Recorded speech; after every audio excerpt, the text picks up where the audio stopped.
Welcome, everybody, to the Be Fearless podcast. Today, our guest is the good thing, and she is the guru at it. Okay, she is helping single women and wives to become that good thing. I love that. I love it. I'm all in on this. Okay, you need to watch this episode completely because you need to know she is like the expert on this. All right, if you want somebody for this Christmas, this is a girl. You need to listen to her. Okay, you need not only to listen but to connect with her because she's also a certified life coach. She's an international speaker. She's a number one bestseller author 4 times. She has a beautiful blog. She has a ladies ministry, and she, is even an event producer and also a mom. So she can understand all the things that we as a woman go through, and she's here to help all of us and share her wisdom. Please help me welcome my beautiful guest, the one and only Kimberly Cleveland. Hi, Kimberly. Good morning. How are you? Well, I should say good afternoon. Good afternoon. I am so happy and so excited to have you here today. I've been waiting for this interview because I know there's so much knowledge in that little brain of yours that I'm like, I can't wait for her to come here and share everything that she's doing. But most importantly, your trajectory, right? Your success story, how everything started. So for those that in the audience doesn't know who Kimberly Cleveland is, who is Kimberly Cleveland? Who was she growing up? Absolutely. Well, growing up, I was a little girl who was raised by my parents until my grandparents, I should say, until the age of 6. And my grandparents were married for over 60 years. So I had great role models those first 6 years of my life. They had 7 kids. My grandmother was a stay-at-home mom, and I knew I always wanted to be a wife and a mother. So that has been instilled in me. That has been my desire and goal since a little girl. I watched my grandmother meet her kids when they came off the bus, gave them their afternoon snack. There was a chalkboard in the living room for them to do their homework and practice their homework. And so I idolized my grandmother. I still do. And then at the age of 6, I went to go live with my mom. So I was raised as with a single parent. And of course, just, went through the natural matriculations, went to school, went to college. But again, knowing that my greatest desire was to be a wife and a mother.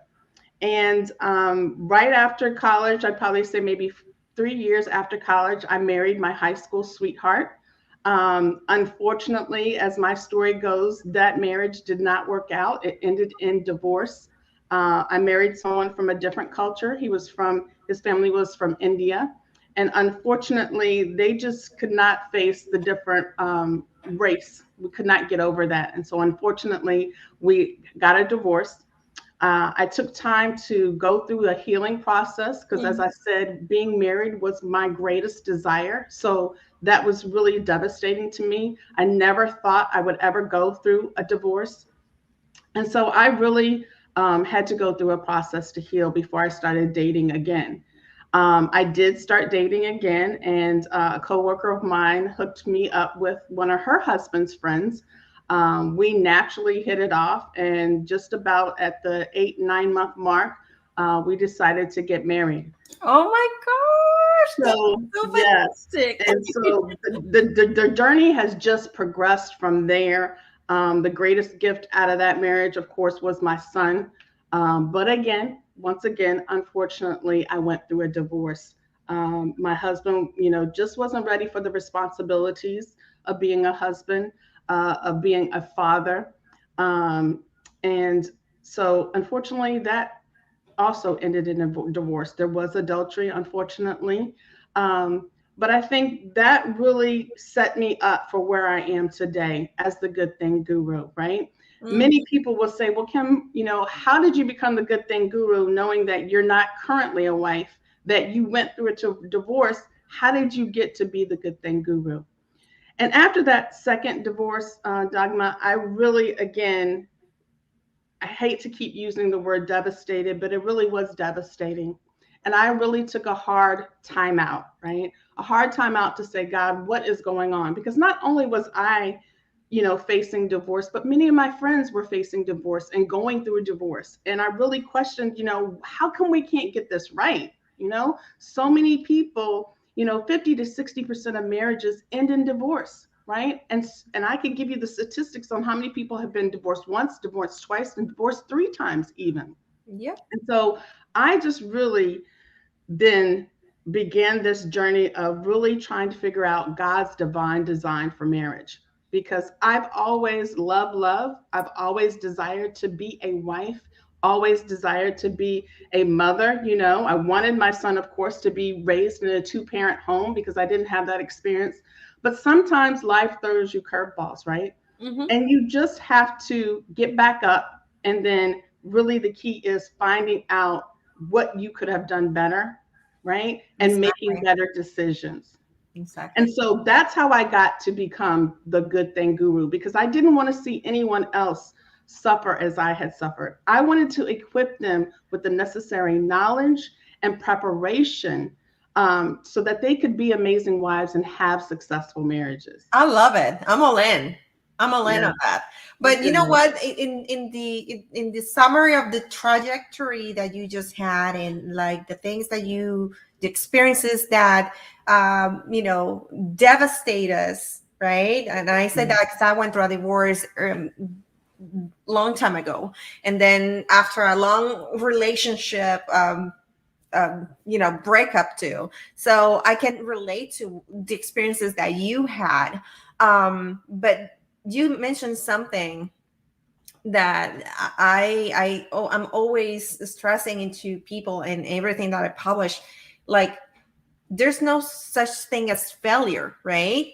Right. Failure or an obstacle is an opportunity. It's an opportunity to make things better the next time, to work things better the next time. So you learn your lesson and then you move forward. And the problem is that a lot of people we tend to, as human, right? Because it's kind of human nature. Sometimes we just tend like to stay in the same place and like suffering and scratching the wound and then crying again over it, instead of, okay, I had my good cry and let's move forward. Right. Not too many people just like move forward or learn, right, from their mistakes or the experience that they had. And but I love the fact that you use those experiences as an opportunity to help other people and do it better the next time. Now tell me, because I know that you have, and I'm gonna leave that for the end of the interview, because you guys, I can't wait to hear about this. But I know that you have a program going on right now. We're gonna talk about that at the end. But once you realize, okay, I need to help people, how do you start it? How you lay that foundation to build this good thing? Absolutely. So, like I said, what I really did was take almost, 8 years of that time of just healing, and not only healing, but also just studying God's word, right? We have to go to the creator. If I want to know about the Samsung TV, I go to the manual. Well, if we want to know about marriage, we need to go to the manual. And that manual for me is the Bible, right? Because God created marriage. And I knew if God created it, it was good. Yes. So if there was something wrong with it, it was us humans doing something wrong, not the institution that he created. And so I really just took a deep dive into studying that, right? I've been studying this for years and really teaching women about marriage and how to become successful wives, because it's not something that you get by osmosis, right? A lot of times we just think, oh, I want to get married. I want to be a wife. And so we meet someone, we fall in love, and we think, okay, and you get the ring and you're just like, okay, I'm going to be a wife. Exactly. It doesn't work that way, right? A lot of times we learn from, like I said, my grandparents. So I may have grabbed some things from them. I may have grabbed some things from my mother. I may have grabbed some things from the book or from TV, but a lot of times those things are not necessarily the right things. The things depicted in television shows and reality shows really aren't the successful tools that you need to set the foundation for a successful marriage. And that's what I tell people. It really takes skills. It really takes tools that you have to develop in order to be successful. Just like college, just like your career. And I think that's another thing, Dagmar, that we do that where we go wrong is we don't make that same investment in preparing ourselves for marriage, just like we do for our education. Many of us go to high school, which is 12 years, go on to college, maybe another 4 years, that's 16 years. Many of us go on to higher education. But let's ask the question, how much time do we really invest in preparing for marriage? None. Some of us maybe go through a 6-week course, right? A class. Once we get the ring on our finger and we say we want to get married, maybe 6 weeks at best, maybe 2 months at best. But we don't make the investment of, let's just say, a year. Just setting aside a year to really prepare yourself. And that's how I came up with the Wife University. A lot of times too, people think, well, the Wife University, that's for wives. No, the primary focus why you go to a university is to master something. So it's primarily for single women, right? Single women who were just like me, who know, one day, maybe not today, maybe not tomorrow, but one day I want to be a wife. In order for me to do that and do it well, I need to get the necessary skills to do that. And that's why I started the Wife University and this movement of becoming that good thing. I love it. I love it. Now, tell us what have been like the main 4 or like the main 3 things that you had to implement in building this program, this business, in, besides obviously time management, because it requires a lot of time to run a business, but or develop and creating the content. But what are the things that you had to implement into your life to turn this into a success that you have created? Absolutely. I think with any business, as you said, you really have to hone in on who is your audience is number one. Hone in on what is it that you really want to impart to them, right? What's going to set them up for success? What does that look like? And then, like you said, developing the curriculum, right? Once you've done that, the other critical piece is getting the word out, right? That takes a lot of time to get the word out. And I would like to encourage anyone who is an entrepreneur, don't give up, right? I'm 4 or 5 years in. Don't give up. It takes time for you to just keep dropping those seeds. And let me tell you, your commitment, it's going to pay off. Don't stop. And I always say, I don't despise the small beginnings, whether it's one person and whether it's 2 people, whether it's 20 people or 200 people. I'm just allowing God to use me as a vessel, right, to help someone else, set someone else up for success. And if it's just one person, then I've done my job. I don't focus on the numbers. I just focus on being excellent in doing what God has called me to do. Amen to that. I agree. I agree. And I think that if we all put our effort into achieving God's purpose for our life, this world will be so different. Yeah. So different. And that's one of the things I really start out with, in my training of women. A lot of times they think we're going to jump right on into the communication or the finances or, the sexual piece. And I said, no, we're not starting there. We're starting first with you. Yes. How are you, right? One, what is the pain from your past that you need to heal from? What is that thing that you've swept under the rug and don't really like to talk about? That's what we need to address first, because you're probably taking that into your relationships, that relationship baggage. That's probably the first step as to why you're not being successful. The other thing that I start with, Dagmar, is, do you know your purpose? If you don't know your purpose, you're not going to be set up for success, because as I said, marriage has a purpose. Marriage has a mission. If you don't know your purpose, how do you know who is the right mate for you. Right? Exactly. You have a purpose. And it's okay if you don't know what your purpose is. Many of us don't discover our purpose until our 20s and 30s. But I want them to get focused in on is discovering what their purpose is so that they can have a successful relationship. I love it. I love it. Now let's get to the good thing. The good thing. You have this 12th day now that and you're doing this only during Christmas, right? Yes, this is my second annual 12 days of becoming his gift. And it's 12 days. And I kicked it off December the 11th. Today was our third day. We're 3 days in. And last year we saw so much success, and I just had to do it again this year. And it's really playing off of the 12 days of Christmas, right? Except that we're taking these 12 days to really delve in on the characteristics of what makes you a good thing. Scripture says, he who finds a wife finds a good thing. Well, let's discover what it is that is a good thing, right? Because a lot of times we like to say, well, I'm good. Okay, well, you could be a good woman, but that doesn't mean you're a good wife, right? You could be a wife and not be a good wife. And then how are we defining good? Are we defining good? Or God said it. So what does he mean by good? So we delve into those characteristics over those 12 days and get intentional and focused each day about a specific characteristic or attribute of what it means to be that good thing. We do this, and I encourage the women to also pair it with prayer and fasting to really see results. I love it. And although you're in the third day for this second run, this is the second year you're doing this. They can still register, right? Absolutely. And participate.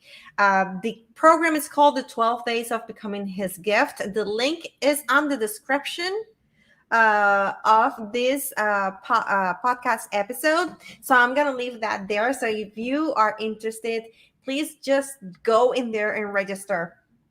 But you also are an author and an international speaker. So tell us how all that came to be during this process of, going through building your, from those experiences that you had and turning all that bad into a good thing, into a business and helping others. Tell us. Absolutely. So a part of my journey too, as I said, even though I was devastated from my divorce, I was very committed to not becoming the victim, right? I really, like you said, really had to fall down, but then shake the dust off and get back up. And I said, how can I become the victor and not the victim? And that was really to take my power back, to say, I literally had a conversation and just said, divorce, you're not going to take me out. You're not going to take me out. You may have taken me down, but you are not going to take me out. And I still believe in the power of marriage, right? I still believe in love. Even after 2 divorces, I am still, claiming that I am going to find my soulmate. And so with that, I empowered myself and I said, what am I going to do? And it really was having that conversation with God. And God was like, well, you're going to go out now that you dedicated this time and I've revealed to you the keys to success. I want you to help others. And of course I was like, who, me? Me? Who's going to want to listen to me? But I was like, okay. Keisha is saying, love it, become the victor, not the victim. Yes, Thank you. Thank you, Sakisha. And so I was like, okay, if this is what you're calling me to do, I will do it. And so that's really how it all got started and how we got on this journey. And I just love these 12 days of this focused, intensive, where we're just focusing in on those attributes. I am definitely jumping into those 12 days. Yeah. I don't know if I answered your question.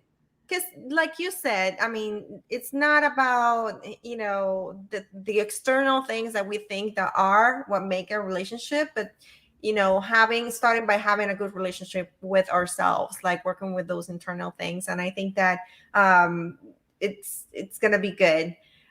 Just doing it for ourselves first, and then moving forward with all the tips and the guidance that Kimberly is gonna give us, right? And Dogma, to go back and answer your question about how did I become an international speaker and how did I become an author, part of that journey was actually putting my story on paper, right? Because when you talk about divorce, there's a lot of shame that comes with it. There's a lot of guilt that comes with it.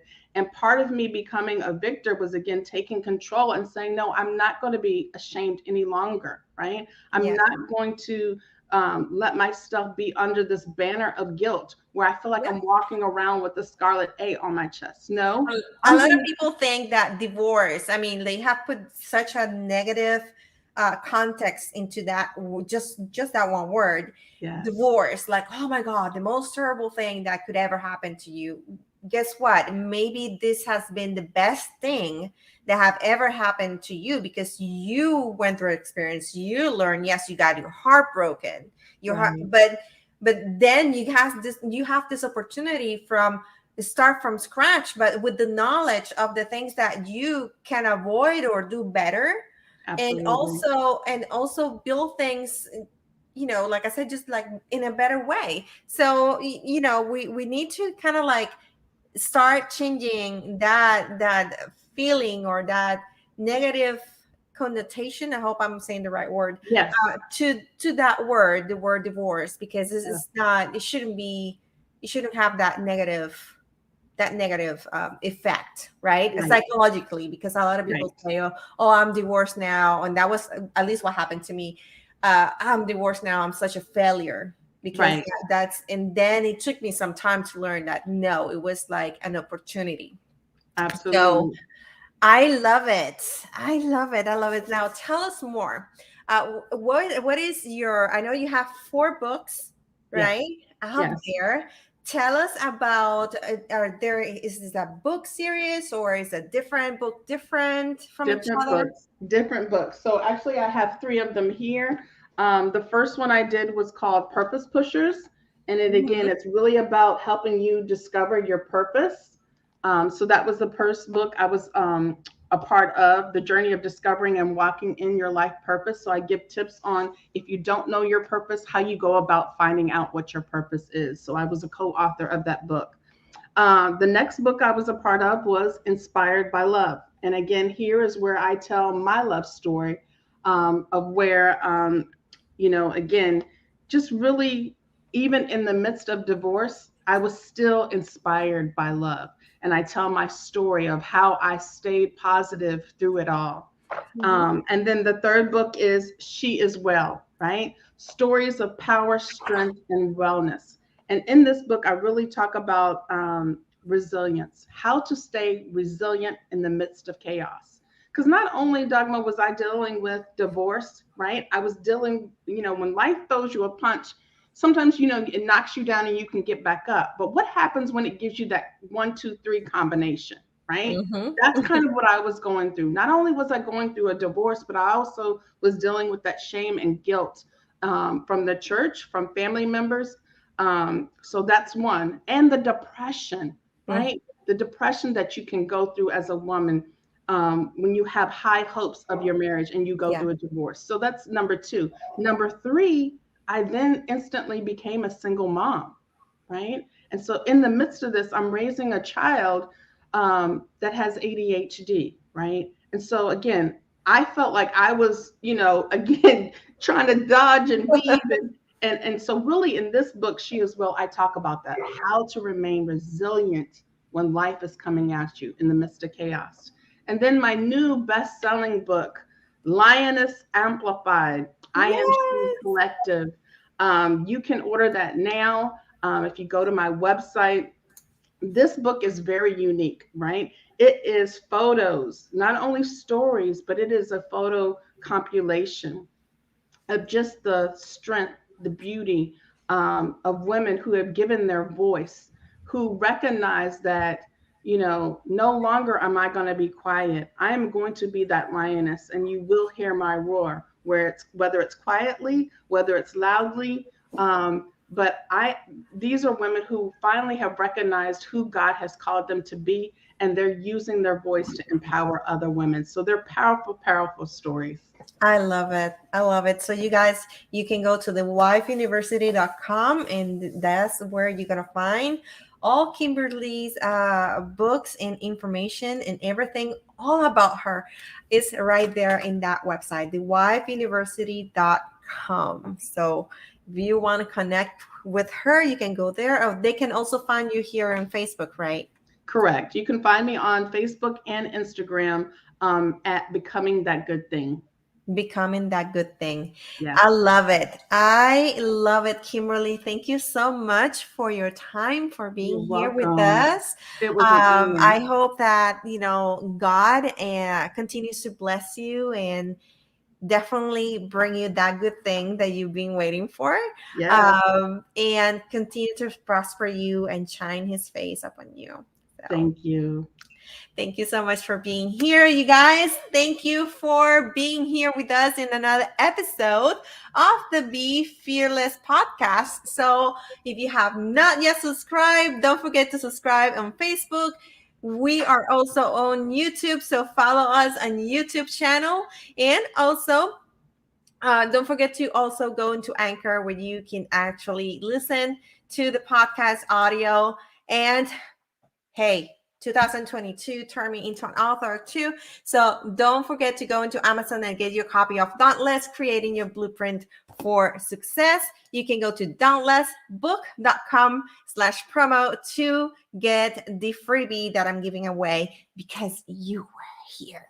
All right. So until the next time, don't forget to unlock your potential and be fearless.